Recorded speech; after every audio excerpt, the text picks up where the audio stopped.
Pensamos en la creación de este campus de liderazgo, tú lo planteas de una forma y nunca te imaginas, ¿no?, cómo se materializa, y el hecho de haber participado y ver que lo que habías pensado ha tomado forma y que además esa forma que tú has pensado es como la imaginabas, pues es satisfactorio. Y si cualquier joven está en la misma situación de que tiene una idea que quiere que puede generar impacto social, pues que lo haga y que lo proponga.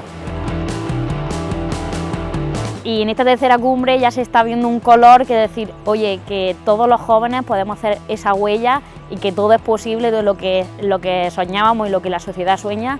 Y ahora ya estamos hablando de acción, ¿no? ¿Qué vamos a hacer nosotros para esta comunidad? Lo que espero de esta comunidad es que crezca y que la sinergia que ha habido entre toda la gente siga siempre. Porque consideramos que para que esto avance es necesario saber qué es lo que estamos haciendo y ser capaces de transmitir este mensaje con convicción y pasión.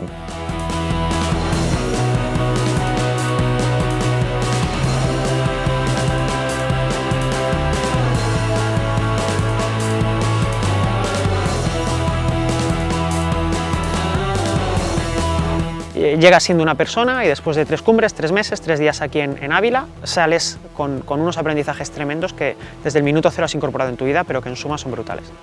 Porque al final parte del éxito de una organización o de una comunidad es cómo se fundamenta y cuáles son sus principios. Todos queremos que esto sea cada vez más grande.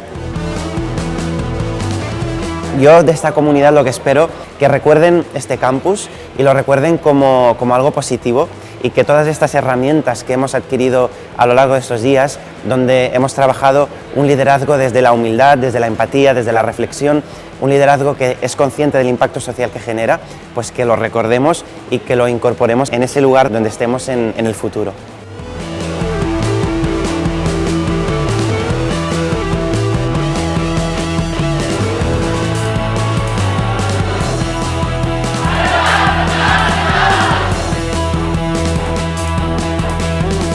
Fundación Princesa de Girona, siempre con los jóvenes.